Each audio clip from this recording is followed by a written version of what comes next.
Welcome back, ladies and gentlemen, to the Science of Fitness podcast. And today we have Associate Professor Sjaan Gomersall on the episode. Sjaan, welcome. Thank you very much. And thank you very much for jumping on. Probably going to be one of the most interesting topics we discuss. I'm obsessed with it and fascinated by everything that you're looking at research-wise, and then even your work within the School of Physiotherapy at UQ. But before we get into it, let's go into a quick rapid-fire series of true or false. Okay. Now, I know it's really hard for researchers to give hard yeses and nos and trues and falses and lots of maybes. So I'll ask you to try and limit the maybes, but I get it if you have to give me one. I'll do my best. All right. So, true or false? You need to exercise for at least an hour every day to see health benefits. False. True or false? Sitting for long periods can be just as harmful as smoking. False asterisk. Good. That's good. True or false? Technology like fitness trackers. Beg your pardon. Technological like fitness trackers are the gold standard on physical activity. What about physical activity? In terms of measuring it and actually determining your False. physical activity. Okay. Physical activity is equally effective for mental health as it is for physical health. True. Healthcare providers should consistently recommend exercise as part of treatment plans. This is including the medical industry. Yes, definitely. True. Good. E-health interventions work better for younger populations than older populations. False. Interesting. And then true or false, taking small, frequent breaks from sitting during your day can improve overall health, even if you don't exercise. Yes. Cool. Okay. Only one asterisk. I did so You well. You did really for well. an academic. I like it. Let's get into your story. So, Associate Professor, that's a pretty big deal. You've obviously done a lot of research and a lot of wonderful work in, I guess, broad spectrum, the health industry. But if we were to narrow it down into some of the specifics of your research and I guess even reverse engineer it, how did you get here? Sure. Let's start with that. Great start. Because I am a little unusual as a physio who now works primarily in health promotion. So I started physio as an undergraduate, and I didn't know you could be an academic when you grew up, by the way. I was first in family to uni, and so I had exposure to physio as a dancer and ballet dancer, and then also my brother who has a physical and intellectual disability. And so I started physio and then started to see that, oh, hey, there's people that actually teach and research the things that they're actually teaching us, which you don't get exposed to at school. And I just desperately wanted to be the best physio I could be, and really kind of knew that I wanted to take the next step, get out of university or learning and schooling and all of that sort of stuff, which is ironic, right? And I wanted to be a paediatric physio. Okay. Then I ended up in neurorehabilitation as a physio, and I picked an honours research project. I'm going to go full honesty disclosure here. Yeah. I picked an honours project based on the fact that the supervisor used a Mac and I used a Mac. Oh, wow. And I was like, hey, he must be cool. I'm cool. We And use that's Macs. Well, there were just so many good things on offer. Yeah. And the project that was on offer was a measurement project, and it was a physical activity measurement project. And so in comparison, for example, there were randomized controlled trials for kids in hydrotherapy and all sorts of, things that maybe on paper may have looked more exciting. And there were lots of things I was interested in, and I just got a really good vibe from the supervisor. And that decision was a sliding door moment that has changed my entire life, the entire course of my life. And that's why I like to say it's kind of like the deciding factor was that we used the same computer. Sometimes these things just do come down to something as small as that, and you don't know until you look back, what those kind of moments entailed. And so I was doing my physio degree while concurrently doing research in time use, so measuring physical activity, so developing and validating a tool for time use to be able to more accurately measure physical activity in adults. Yep. And still desperately wanted to go and be a physio. I got one of the hospital rotation jobs, one of the top jobs in the state in South Australia, and very quickly realised that it's it was a touch more repetitive than what I experienced as a student, because you spend a long time on rotations, and that was just something I didn't realise at the time probably wouldn't suit me, and so moved into neurological rehab, and just loved being able to spend more time with people and really bed down into one thing. And then I was actually presenting my honours research in Brisbane, so from Adelaide in Brisbane, and I was at Armet's in the city, the top tourist, one of the top tourist restaurants in South Bank. And my PhD, my honours supervisor, leaned over and said, "Hey, we just got this really big grant. Do you want to do your PhD on it?" Wow. And I'd been working as physio at that point for about 6 months, and I went, "Probably not yet, but I don't think I can say no." And so that's the other major sliding door moment. I probably wasn't ready. I would have liked to have stayed a clinician for a bit longer, but I already knew that the work and the things that I'd learnt about prevention sat better with me than the treating them after the fact. And that's the key kind of turning point in moving toward more health promotion. Interesting. Yeah, so I did my PhD in physical activity, and did a big randomised controlled trial, got my moment in the sun to do one of those after a measurement study, and then was fortunate enough to get a job up here with one of the professors in physical activity at UQ, Wendy Brown. Diligently promised my mum it would be a 3-year contract and I'd be home back in Adelaide before she knew it, and it's been 12 years this year. Yeah. So for a long time I actually wasn't involved in the physio profession in a lot of ways, so I kind of moved entirely into physical activity, health promotion, behaviour change, and then as you do in academia, the short-term contracts kind of roll and don't roll, and ended up taking a position as a permanent teaching and research academic in physio. Wow. And it was then that my two worlds collided, and I thought, hey, why don't, instead of just kind of avoiding physio or avoiding healthcare because it's an after the fact and doesn't do a lot of prevention, how about my role being pulling prevention into healthcare?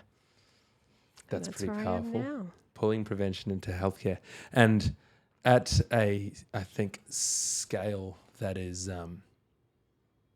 probably influential in the sense of you're working with the forthcoming practitioners and have been for a long time, and giving them that awareness and that approach. Would you say, if when you were going through your undergrad, from a preventative mechanism and a preventative approach, was that part of what you were learning as a physio student, or was that just, we just got to get you guys to understand this, how to treat, and then go for it? It was definitely the latter. Okay. It being an blank number of years ago. Yeah. So there is definitely more than what there was when I went through, and it isn't one of the sort of how we deliver that content isn't dictated to us. So the idea that health promotion is embedded into physiotherapy curriculum in tertiary education, it is there, but that's the extent to which it's dictated about how it might be delivered. So as long as there is something, it ticks the box around the fact that it's being delivered. So, some of the things that I've embedded into my teaching for physios is motivational interviewing, so how to actually have the conversations around behaviour change, and kind of understanding that simply telling someone to do something or that it's good for you is absolutely not enough. Learning about the actual health behaviours themselves, so physical activity, sedentary behaviour, how those two things are different, and critically as an exercise specialist, how physical activity promotion is different to therapeutic exercise prescription. So you have a sore X or a weak X, you know how to prescribe an exercise program to address that, but that is important, but it is different to physical activity promotion, which is about participation. Yep. Yeah. Big time. Yeah. So I teach first year physios, so I get to kind of get in early. Yeah, well, they're still a little bit plastic neurologically. Yeah, that's right. I teach first years, and I ask them at the end of the course, what's one thing you've learnt what's one thing you've learnt from the course? And my favourite thing they tell me is that they've learnt that they need to be more active. Wow. And that's it. It's like my favourite thing that they tell me. There's all the other bits that they obviously should learn about the actual theoretical bits. But if you can be more active as an individual, there are obviously lots of benefits to that, which we'll talk about, but you are also more likely to promote physical activity to your patients if you're more active yourself. That's very interesting. And it's, I might get in trouble for saying this, but it's almost a criticism that I have, not only of physio, but I guess to a degree of health, of medicine, of everything, is that, people aren't, and we'll discuss it, we'll bring it up, we hit it in the true and false, it's probably not promoted enough. Has it shifted significantly in the last 10 years? Absolutely. And I'm sure you probably have a better understanding of the hard data as to that promotive side, and then more important, the adherence from it. But, my brother's he's just finished med school, and him telling me what they learnt through medicine, he did an undergrad in ex-phys and did his honours in that, and then went into medicine. They don't touch it. They don't really talk about exercise. They don't talk about nutrition. They don't have time. It's so much content to learn. Yet at the same time, you kind of want to walk the walk as the practitioner. And how much of a role do you think, I don't know, maybe there is research you can speak to, does a healthy therapist, a healthy practitioner, in terms of they present that way and they live that way, how much does it have an influence on maybe the decision-making of the subject, the patient in that case, if we have anything there? Yeah, sure. So any therapist, any health professional can have a positive influence from the perspective of health behaviours. It's just that we know you are more likely to promote it if you participate yourself, which is likely because you are more comfortable, you're more confident, in prescribing or promoting, that kind of behaviour. So even if they don't, which they should, participate themselves, you are simply more likely to. Time is the biggest barrier that we hear. When I talk to health professionals, I very, very rarely have to convince them that physical activity is good for their patients. That's not the barrier here. Okay. I almost can't recollect any conversation where I've had a health professional fight me on that point. Yeah. The point is then, is it within my scope of practice? And I don't have time for it. In the appointment side of things, or they don't have time in their life? I don't talk to them about their actual physical appointment. activity. Yeah, right, okay. Good. I probably should, and will eventually add that as an intervention. But one of the things I'm focusing on right now is trying to effectively change the health professionals' behaviour for promoting physical activity. Yeah. One of those avenues could be improving their physical activity, but that's really hard. That's really hard. Yeah. I like to tackle hard things, but you don't have to convince them it's good for people. The barrier is time, and is it within my scope of practice? Is that my responsibility to do? Yeah. And then it's the confidence around what do I do if I do have Promote time. it and have time, and it's within that. And it's very easy for health professionals that are not exercise specialists, so not physios, not EPs, not that kind of group that I would class as those that feel very comfortable with exercise. It's not only their role. And it's very easy for all of the other health professions to say, isn't that what EP do? Isn't that what physio do? Yep. When in fact, it's actually not EP physio's primary scope of practice either, physical activity. And this is why the distinction between therapeutic exercise prescription and physical activity promotion is really important to maintain. Yeah. So it is every health professional's responsibility to promote health. Yep. And physical activity being one of the main things. Thank you. Yeah. Yes. Brilliant. I couldn't have said it better myself. But it goes broader than that. It is about health promotion, and physical activity is one of the best buys Yes. that Okay. you can do. For the layman, how do you define physical activity? So physical activity, according to a Casperson definition, which is very old, is any movement, skeletal muscle movement that produces energy expenditure. Brilliant. It's a bit simple. It right? sounds simple, and it sounds, It's a bit simple. Yeah. And I remember the same Mac, the Mac guy, said, I hate this definition. If I ever see this again, I'm going to. So it's with another asterisk that I say that definition. But according to physical activity guidelines, movement that makes you huff and puff, so you can still talk, but you can't sing, as an example, which is moderate intensity exercise, that's the threshold that we would consider physical activity and above. Okay. And then from a dosage perspective, because that's variable, you could go to the gym, lift weights, and maybe intermittently be in a state of that, and then in and out over the hour. You might play touch footy, very big Australian kind of thing. A lot of people do that. You might go for your run, you might go for a walk. Dosage, we've obviously got the health guidelines. What does that look like right now? And then secondly, do you agree with it, and does that need a change? Yep. So I fully agree with our physical activity guidelines. So we say that our research, I guess, has contributed. Community, yes. We recommend that people participate in at least 30 minutes of moderate intensity exercise per day, which is 150 minutes per week. And the current guidelines say between 150 and 300 minutes per week, which is up to an hour a day.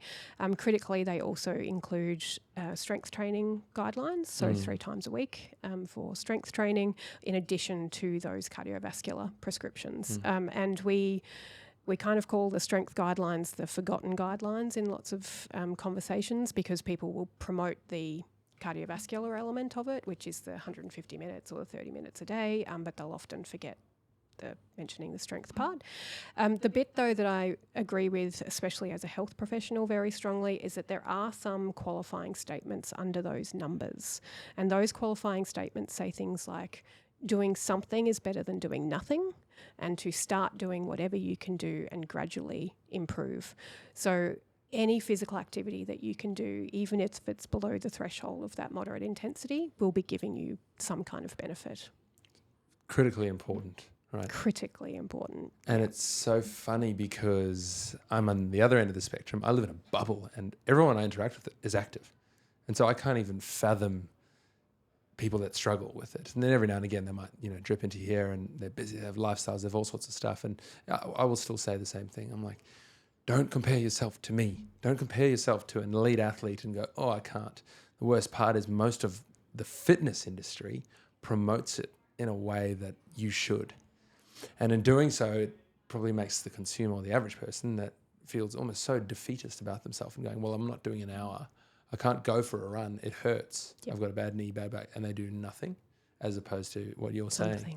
Something. Just something. And it becomes inaccessible. I can't go from zero to what you're doing.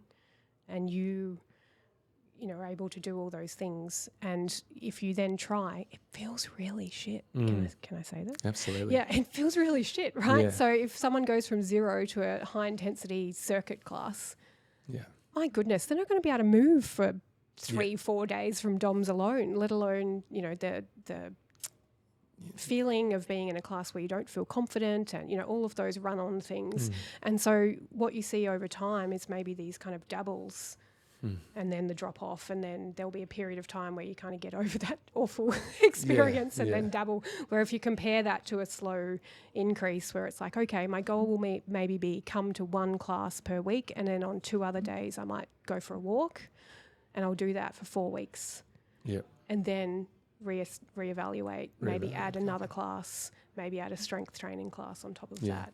So it's the do something instead of doing nothing is and do it gradually and build up rather than kind of, you'll see this a term, boom bust, boom and go hard and go, January's a perfect time for that. We've seen it all, yeah. Oh, that's right. I was in their bars in December, and now they're in my gyms in January. Exactly. It's too funny. Yeah.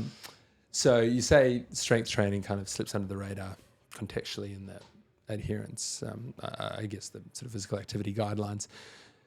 Do you think that's because of maybe the evidence isn't quite as up to speed? I mean, it's pretty convincing. It's pretty good now. Or do you think there's potentially so much associated risk with doing strength training? It's purely marketing, I think. Okay. I think it's purely that the guidelines talk about physical activity, people think about huff and puff exercise.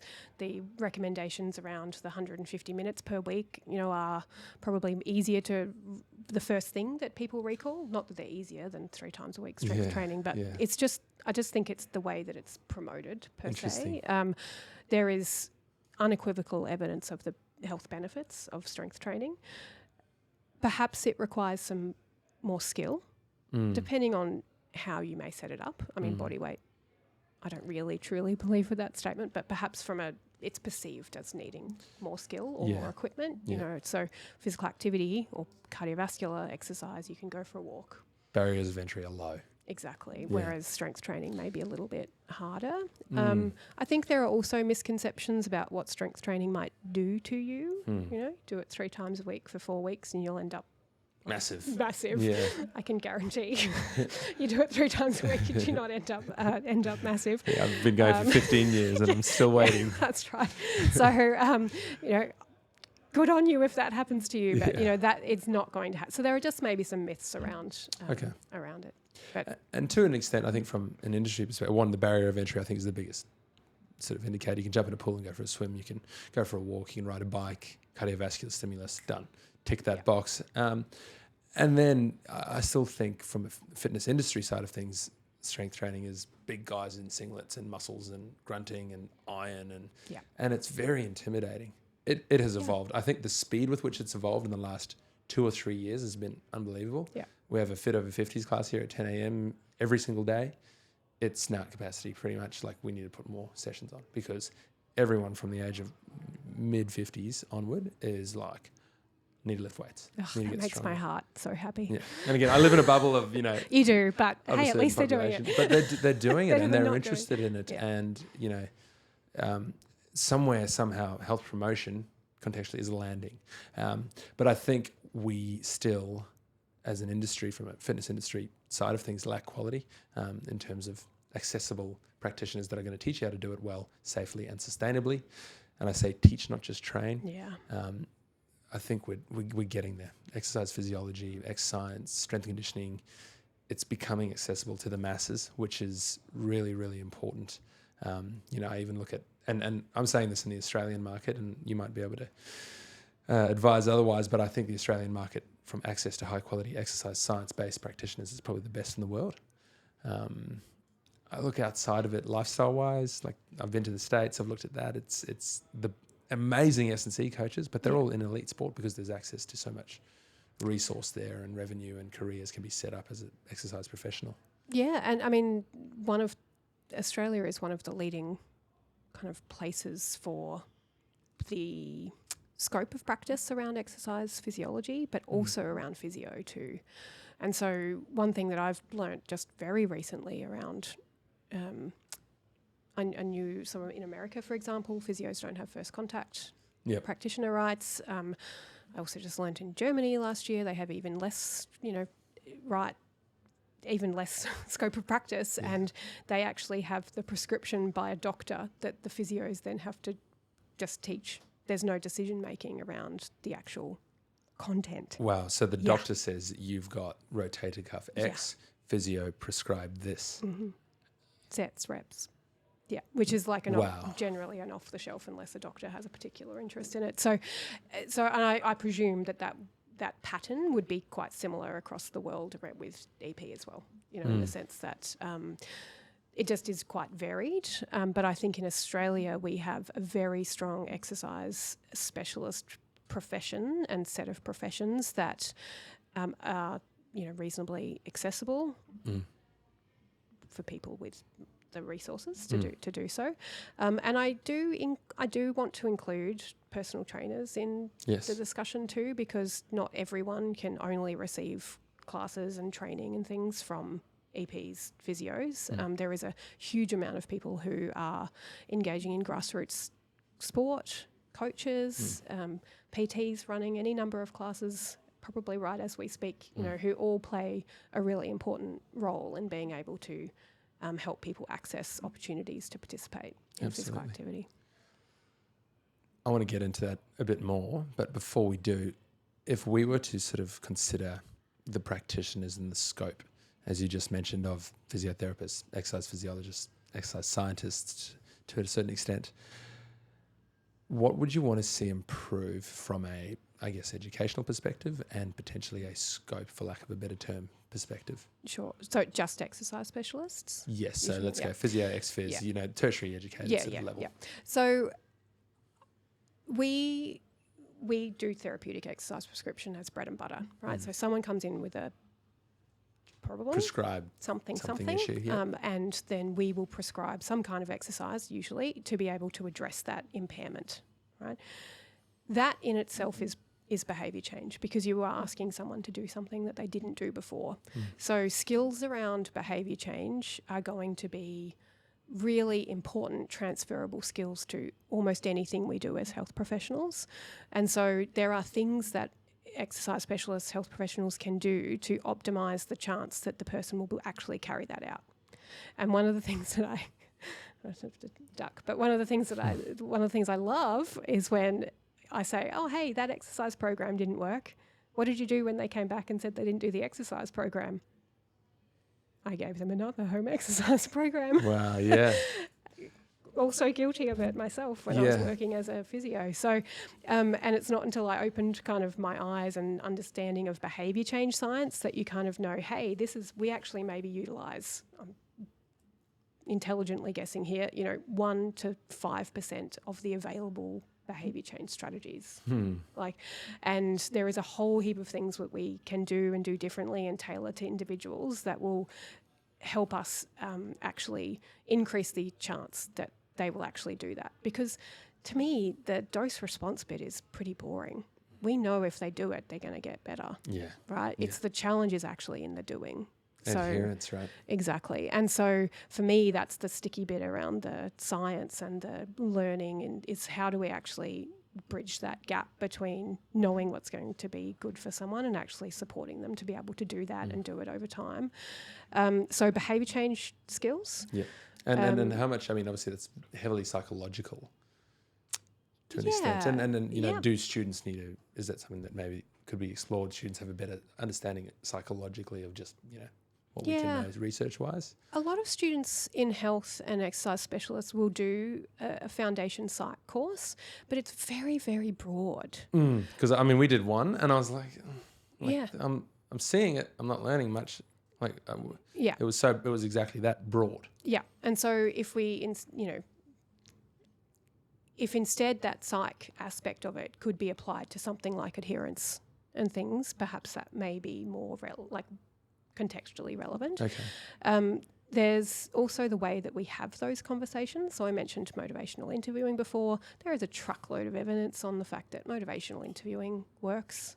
It's around having open conversations, being led by the patient and meeting them where they're at. It fits so nicely with patient-centred care that we do as bread and butter. But there is skill in motivational interviewing. So if you pair motivational interviewing, which is the way we communicate with people, with behaviour change techniques, which are the active ingredients of how we support behaviour change, you have a winning combination, in my humble opinion. Yeah. And then you can use all that for good and not evil, and it can be for therapeutic exercise, it can be for physical activity promotion, it can, And so it goes. Yeah. Really interesting. We're on the coalface here. We in what we've sort of developed, I suppose, is physiotherapy is often a trustworthy barrier of entry for someone that is in pain, be it back, be it knee, be it shoulder, whatever the issue is. They go to physio, and then whilst they're getting treated, they can look out onto the gym floor and see it. And it's all those sort of behavioural change influential things. And we encourage them, come in tomorrow and do your rehab. This is the S&C coach. Here's the EP. He'll be here. He'll be able to guide you through it. And it's sort of opening that eye to I guess the consumer, and giving them access to that and realizing that it is one and it's worth trusting.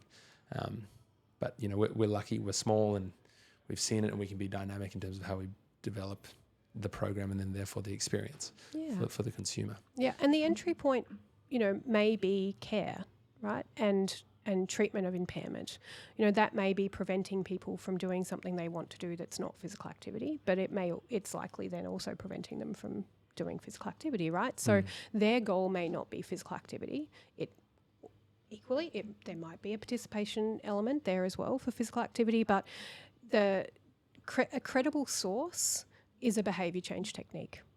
Receiving information from a credible source in and of itself is an actual proper evidence-based technique. Yeah. Okay, and then how would one, I guess, what does the consumer, if you will, decide as a credible source? Is that up to the individual? It is certainly up to Okay. the individual. That's interesting. Because I would, for me, that's a health professional, someone who's trained in the thing that you're getting information about. This is a broad statement, but people would expect health professionals to be trustworthy around sources of information around health, which includes health promotion. Yes. Okay. Patients expect to be talked to about health promoting behaviours. The evidence has shown that. They don't receive that often. Interesting. Yeah. Okay. Other major behavioural change techniques, if you will, influential things?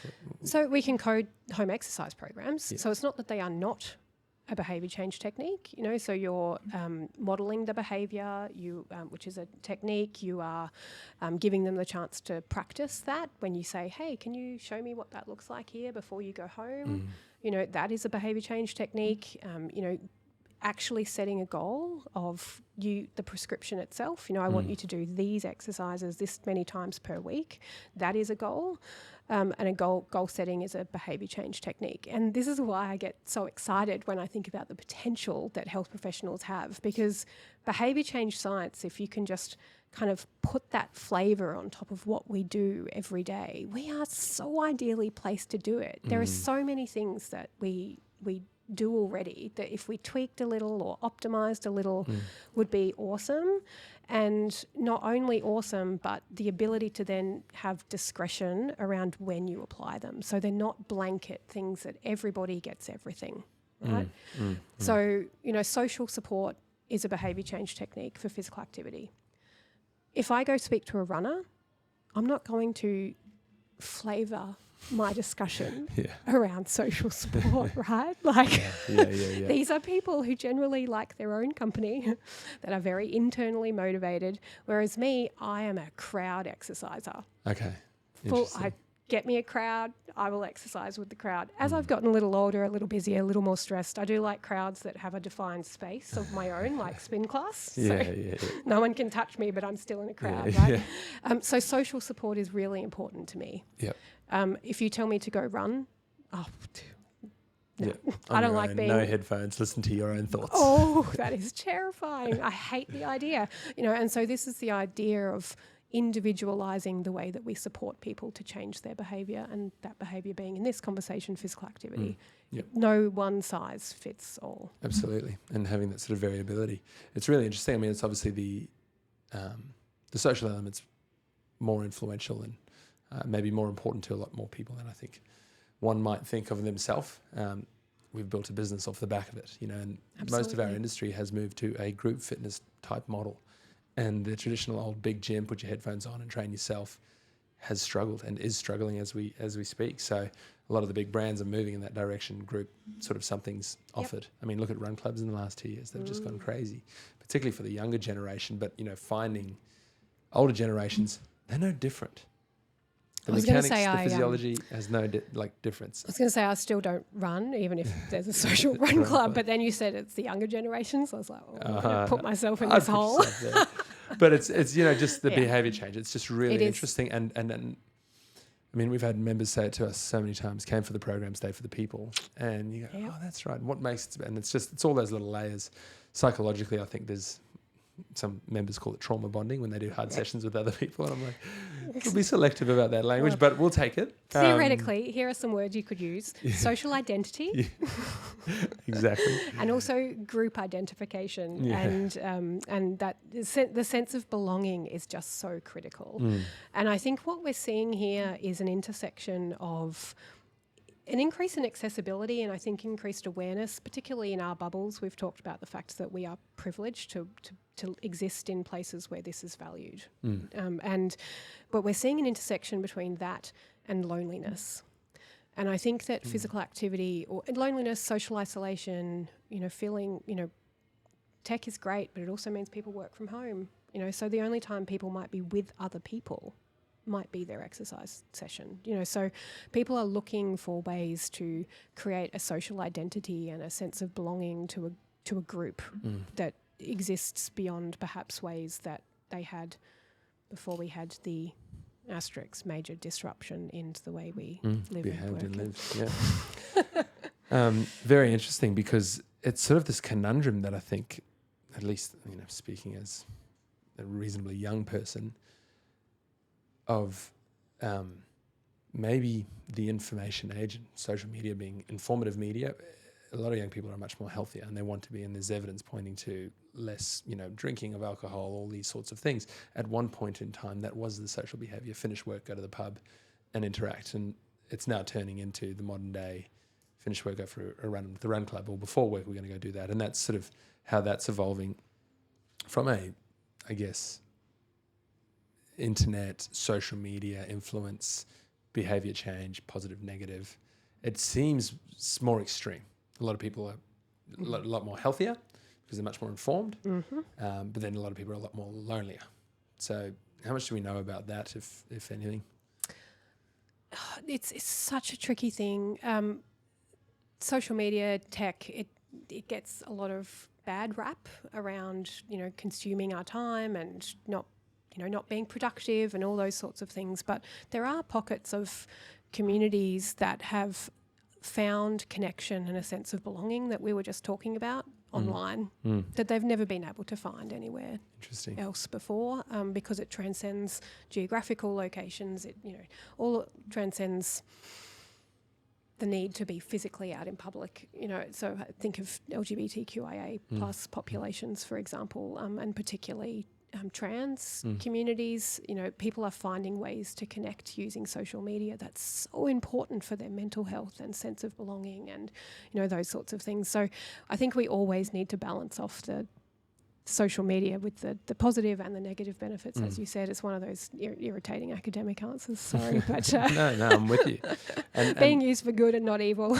Absolutely. And I think the other side of it is, and we see it again in our beautiful little bubble of everyone likes to be active. Exactly. We see people are way more informed. A few weeks ago I had the owner of Pillar Performance on the podcast, and he said, you can't go to a barbecue now without talking about all-cause mortality. And he's like, where is this language coming from? Barbecues is he going to? Can I get an invitation? Yeah, you'd be the star of the show. But people are more aware generally, and that sort of moves to, I guess, tech and tech's influence. Both behaviour change-wise, physical activity-wise, rehab-wise. It's probably what you're touching a lot of, given that you're doing the physio side, micro level, macro level behaviour change, and seeing all that. Let's go wearables first. How's that evolved? What's the evidence around behaviour change and I guess people, what they're getting out of it? And then pros and cons, maybe. Yeah, sure. So I may just take this opportunity to elaborate on my true-false answer. Yes, perfect. As a start, you asked whether activity trackers are a gold standard measure of being able to measure physical activity. The closer the variable is to the actual thing that's being measured, the more accurate they are. So for things like heart rate, where you've got there's minimum tweaking, massaging algorithms, right? So you've got your sensor on your device, and you get this, there's very little that happens to that information before it shows up on your watch. Yeah. Right. Steps, also very simple. So it looks for the pattern of an arm swing, and it will count that as a step. It's very minimal, massaging. Things like energy expenditure, or may as well be a random number generator. Wow. But it's consistently random. Interesting. So we're talking calories burned today. Exactly. So if, for example, I do almost the same thing all the time, but I track it every time. And for a 45-minute spin class, the estimate of my calorie expenditure, when you have a consistent effort, is very, very close. Okay. Right? So it'll consistently come up with about the same number. And so I can know that hey, you had a bit of a slack class, that one. Yeah. or, hey, that was hard, that felt hard, and I can see that was harder. Interesting. However, the accuracy of the absolute number leaves a lot to be desired and has a lot of different influences. And so the device, you can put in your body weight, you can put in your height, it'll know your heart rate intensity at the time. It tracks a lot of this information, but we don't actually know how the companies determine energy expenditure.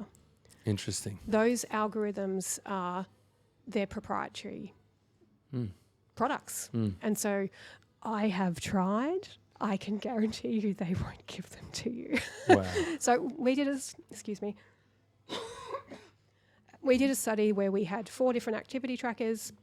We put them through their paces, measured a whole heap of things, and then looked at the validity of them. One of them was the Apple Watch, and we published that paper.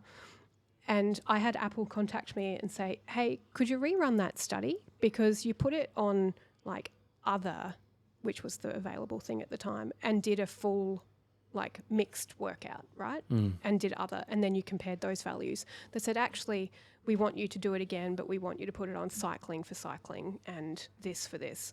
And I said, well, I understand what you're saying. However, that's not how people use it in practice. They're not going to do a 10-minute warm up on the bike and then end their watch, go over Change and it put it onto, you know. Yeah. And so we wanted the findings to be reflective of how people would use those data. Then one of the other ones so clearly the activity type is part of their algorithm. That's what I deduced from that. Yes. So they use some known variables around different activity types. That's all published in the literature to be able to determine energy expenditure of that given activity. One of the others, I was diligently testing it, and I was trying to work out something on it. Someone said it wasn't working or something didn't work on it. And I had turned it on. I was wearing it, and then I took it off and put it on my desk. And it was meant to be cycling, or meant, you know, whatever the activity type was. And I just saw it tick over the same number of calories every 15 seconds. Wow. And so that device was using none of the directly measured variables. Wow. So if you did the same time in that activity, you would get the exact same number of calories every time. Jeez. And so I think there's an assumption that because they measure all of these things, all of that feeds into all the variables.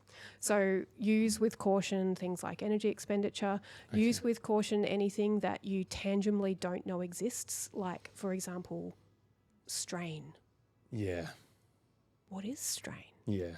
I can't validate strain because I don't actually know what strain is. Yeah. You know, so we're a bit limited with, hey, we can't actually say whether that variable is accurate or not. Okay. There's a bit of a pub test, you know, does it match with how I'm feeling? Does it track with how I'm feeling? Is it useful for you to monitor those things over time? Then great, use it. I'm not saying don't, but just kind of take it with a bit of caution. The further you get from things that are very tangible and close to the thing that's actually being measured, we're very confident in. The better. Yeah. Gets a bit wobbly on the other end. Very interesting. It's I actually just we do a weekly email, and I sent one out just sort of talking about tech and where it's at and how it's influencing our industry. And, you know, at the end of the day, no one's designed anything that's given us the results that exercise can, and you have to do exercise. And, you know, the day we do, we'll be robots. Like I don't see us ever being able to get the benefits. There's no pill, there's no machine, there's no nothing. The one that I think I like the most personally for my own training is just data collection. And I made the point, collecting data day to day is very unsexy. It's very boring. It's write your squats in. Okay, I'm saying this to researchers. So Yeah, exactly. for the average person. But, you know, I've got spreadsheets of every session, every rep, every set that I've done, and I've written it. But now it's 5 years old, or it's probably 10 years old now. And I can do a big graph and talk about how I've been at my strongest, what reps and sets I was doing, and then how that changed. And suddenly it's very beautiful. I can actually tell this story. The wearables and then the tech influence is giving us more information to be able to tell that story and observe that story about ourselves. In terms of people interacting with it, as you've said, energy expenditure as an example, people beat themselves up about calories they've burned that day. I need to go for it, I need to do this. Or that person burned more than I did. That's my personal that's a bad one, issue with that. Yeah. So in terms of people interacting with it, tech, wearable tech particularly in general, I guess what are the major things you would suggest, recommend to people in terms of short term? You've mentioned that what's close, heart rate, those things are accurate. Long term, like longitudinally, what should people look at from a wearable? Sure. So this is going to oversimplify it, but if it works for you, it's the right thing for you. Cool. And one of the, but also if it doesn't mean you're not doing it right. Okay. Is the flip side of this, you know. And I think, you know, I wear an Apple Watch, but the primary reason I wear an Apple Watch is because it helps me check things like my calendar and comms on the run. It's actually not because it's the best activity tracker. You know, I somewhat compulsively also track my exercise, you know, and I keep an eye on the, you know, meeting the rings and, you know, all that sort of stuff. But it won't make me go and do something at the end of the day. Like, so it's nice to monitor, but it for me, it's not a behaviour change kind of thing. Yeah. I have forgotten the question. No, that's right. It's more what you got what me do on people a tangent, look at? and no, then perfect. I like was it. like, oh yes, what are they? And the story I wanted to tell you about this, the first thing that came to mind. So I mentioned I do time use research, and that I did a lot of it in the kind of few years ago. And part of collecting time use data is ringing someone and talking them through their whole day. And so we get more accurate measures of physical activity because people are recalling everything rather than us saying to you, so in the past week, how many times did you do at least 30 minutes of half a minute? Yeah. So we collect everything. We say, the first thing you did when you woke up? What did you do next? What did you do next? What did you do next? And I was talking to this lady who was in one of our trials and she said, and so next I went out for a walk. I said, okay, how long did you walk for? And she said, I walked for 7,000 steps. And because I couldn't help myself, I said, oh, how do you measure that? And she said, I count them. Wow. And she's like, I've got a system. She was an older adult. I got a system. I count multiples of something, and then I collect up the multiples. And for her, I was like, hey, do you know what? That's amazing. And it also has cognitive benefits because it's a cognitive task on top of being physically active. And I was just blown away. And I will never forget that moment as a reminder of the fact that wearable activity trackers are just not the panacea that we may have thought they would have been, and that actually this is, you know, there are lots of ways to get to the outcome. And if an activity tracker is part of it and it helps, go for your life, but you don't have to have one. Absolutely. That's very interesting. I mean, geez, my brain goes to the meditative side of that type of practice. Exactly. We do. We do all sorts of classes and all sorts of stuff, but one of the big things I'll challenge people to do after a session, after a class, is count your breaths and slow your breath down and do 3 in and 5 out, but see if you can do 10 without getting distracted. Yeah. That's like neurologically very challenging. But in doing so, you know, it sort of builds those layers of concentration, focus, etc. So, yeah, that's fascinating. In terms of the evidence we're starting to develop from a wearable perspective, you know, you've had the luxury, if you will, of doing a randomized controlled trial study-wise, which is obviously the premier grade, top level evidence that we can get. Exercise is obviously much harder to do RCTs in that control group. You're not squatting. You guys are squatting. They're going to know, you know, and it's like, so we can't really execute that. We're getting this longitudinal data from wearables and that sort of thing. Where do you think the evidence is going to go and sort of point towards? And I guess from a research perspective, what are researchers looking at trusting and maybe framing in terms of? So if we kind of bucket this as e-health, right? So e-health includes these devices. It includes apps. It also includes things like text messages, phone calls, you know, so it's anything that utilizes the internet, you know, and transcends distance, basically. Okay. So e-health is broader than what people would mostly assume, I think, you know, and so we've done some trials around text messaging prompts and, you know, various bits and pieces, which are no different to pushing through notifications, that sort of stuff. Harder to turn off though. So,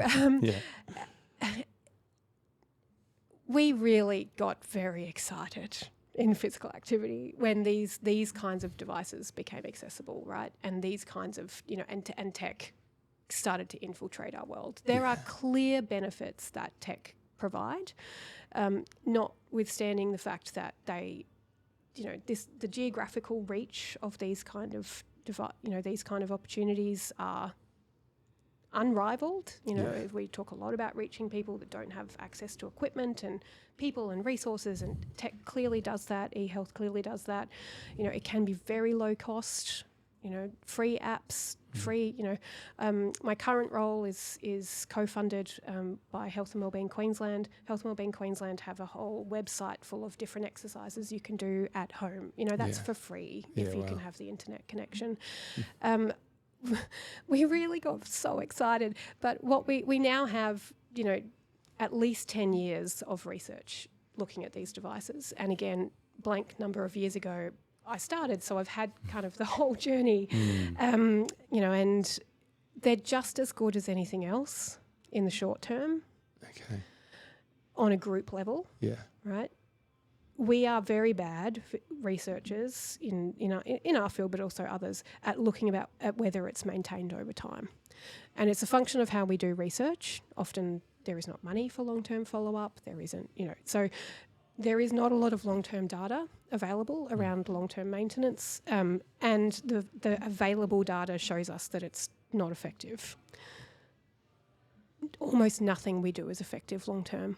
Wow. Sustained participation is just one of the hardest nuts to crack. Interesting. For us, and it's an ongoing challenge. So, in answer to your question, the effectiveness is acceptable. As much as anything else, it's not any better in any kind of age cohort. So we could probably make assumptions around young people being more likely to adopt these things, but in fact, there's quite a lot of evidence around older people as well. The effectiveness is generally similar. The patterns are similar in terms of we don't know a lot about maintenance. If it is there, it's poor. The thing that I always like to throw into a conversation about tech is the digital divide. And we live in these very privileged bubbles, literally you and I, we live in very privileged bubbles, and tech has the ability to only make that digital divide worse. So if you say, who does e-health benefit the most? To quote Wendy Brown, the healthy, wealthy, wise, most likely. Wow. So those who have the financial resources to buy the tech, the health literacy to be able to know, to engage in it, to interpret the data, to track the data, and are probably already doing it healthy, right? And they're leaning on practitioners that then can infer the data and help them guide decisions. To be able to access to it. Exactly. And so, the thing that tech does is that you don't have to go very far outside of central Brisbane to be where you can't actually get a stable internet connection, or it's low socioeconomic status where having a internet subscription for your house is actually a luxury, and so I think we just always have to be so careful when we talk about tech being a solution that it's not only benefiting those who already have other privileges as well. Yeah. And I just recently saw that tech, if we look at it, patterns of effectiveness, there is no age group that it benefits more. It benefits men more than women. So men have a higher level of effectiveness than women, which may play out in your story, because I was like, oh, you've got data. And then you're like, I've got 5 years of strength data. I was like, oh, I'm tapped out here. Yeah. That sounds too much. That's right. So, I checked out already on the data. I'm like, oh, no. And there is no information on whether or not there are those patterns with SES and health literacy, mostly because we can't even do interventions. We don't attract people to participate. So I guess, just that little word of caution that there's a bias in the effectiveness of tech. It's great, works really well for the right people. Yeah. Okay, interesting. And I mean, it's one of those, I remember speaking to Eliza Freeney, who's a high-performance dietitian. She was on the podcast, and she did some time in Samoa, just in rugby programs and she just remembered looking around and realising the privilege of Australia. And, they've got one of the biggest problems is cardiovascular disease and diabetes, because fast food has moved in and they've had this major lifestyle change.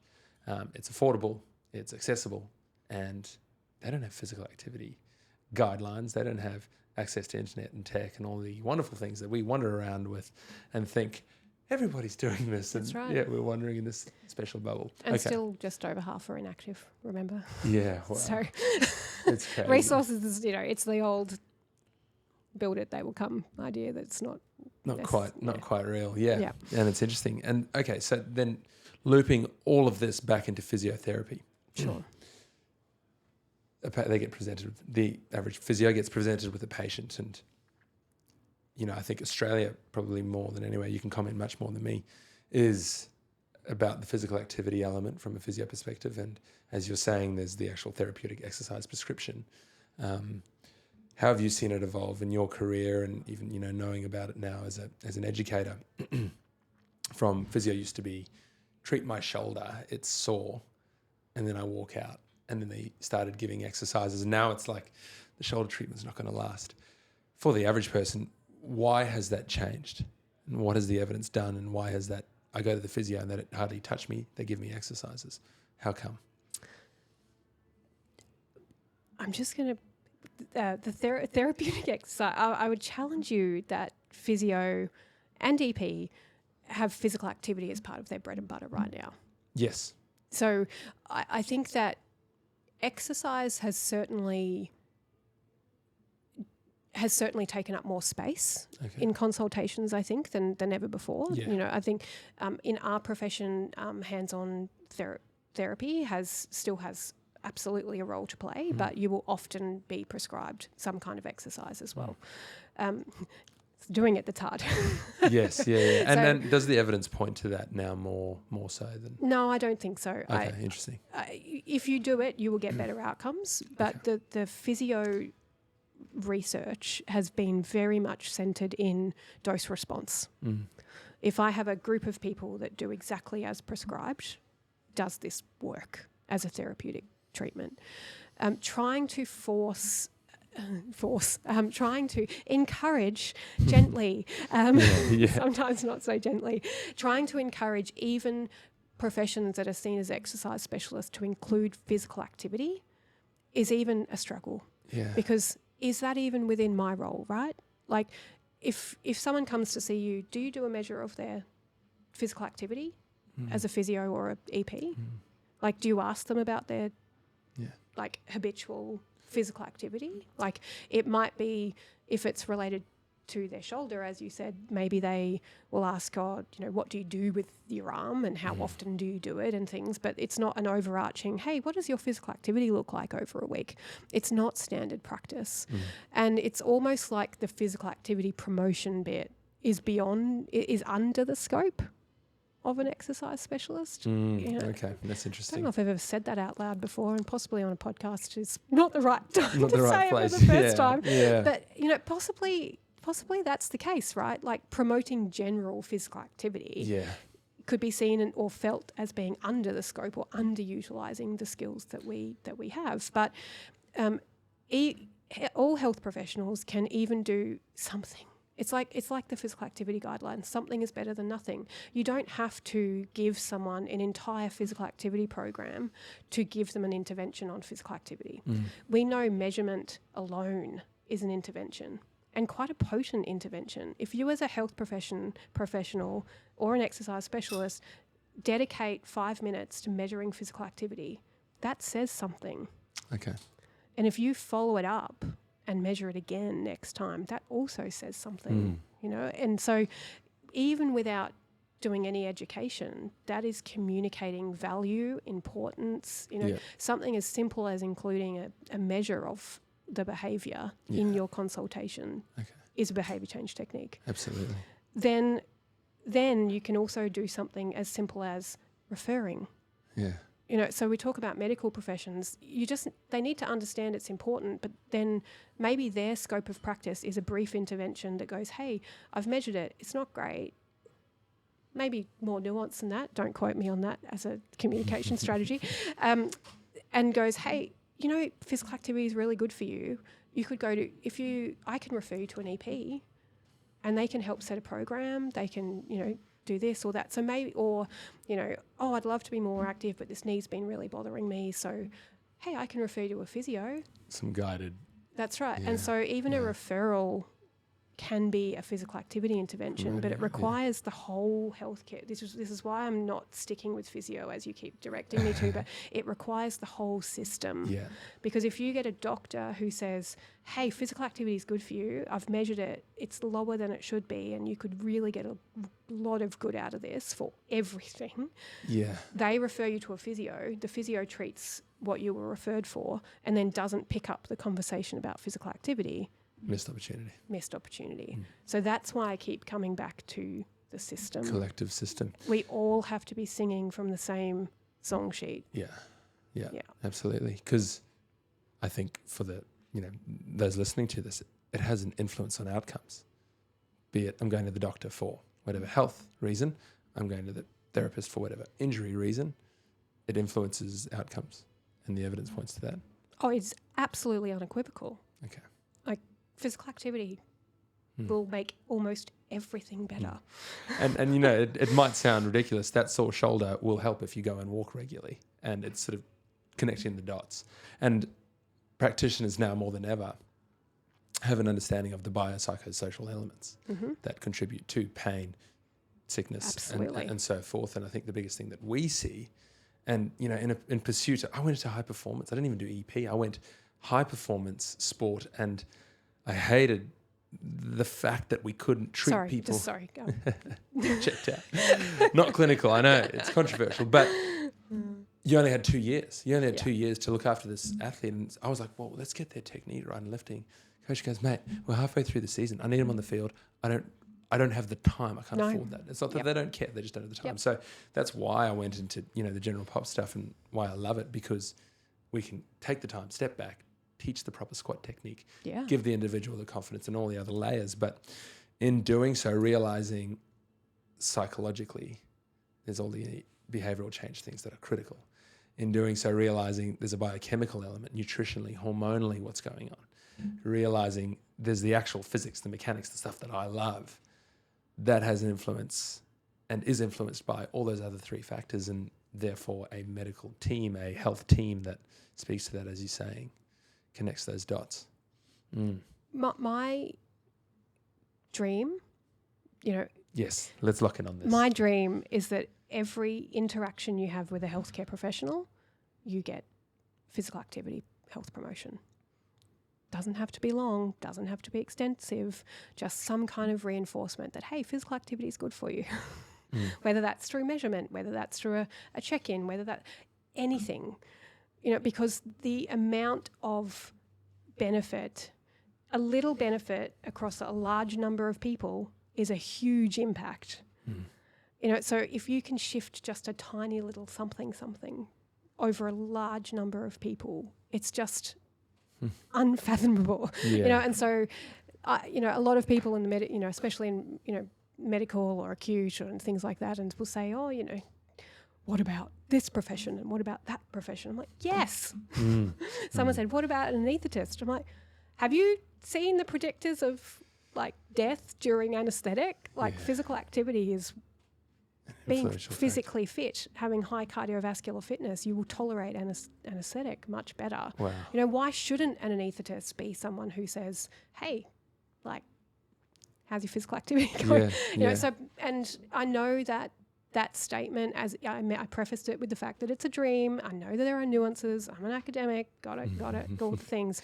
But that is my dream, that health promotion and physical activity specifically is so embedded into interactions with our healthcare system rather than something other than that. I think it can make a huge difference. Well, and it's not an opinion piece, it's a evidence-based piece, which I think is... I think because of unequivocal evidence that it will make an enormous difference. Yeah, absolutely. Well, Sjaan, on that note, I think that's enough of a strong message for the listeners and those out there. But I think it's underestimated, as you're saying, and want to reinforce it. 5 minutes, 10 minutes, the amount of people that come and say, I'm not an exerciser, or my husband, I'd love to have me, but he's not an exerciser. And I'm like, oh, please don't identify yourself as that. Like, it's not that hard. It's just not, I don't want you to think of that. Just move a bit more. You have to sleep at night. You have to eat food. and you have to move your body. Yeah. And that's it. And that's been the case for our entire existence as a species. And we've slipped away from it for the last 20 to 40 years. Let's slip back into it, and on we go. And do something, just something that makes you happy. So maybe this isn't the first step for him. No. But something. Something is better than nothing. Absolutely. Awesome. Well, Sjaan, you're doing wonderful work, and I think it's really nice to speak to someone that's looking at it on a macro scale. In my bubble, and I think a lot of people, practitioners-wise, are in their bubble around the healthy, fit people. So to consider it on that level is really interesting, and around the tech and the influence of the internet and how it's all evolving, I think it's a pretty exciting space. But out to those medical practitioners, hey, and not just medical health practitioners. Beg your pardon, health professionals. Just get people moving, and all those people listening, stay moving. Please stay moving. Awesome. Thank you very time, much. Sjaan. Cheers. Bye.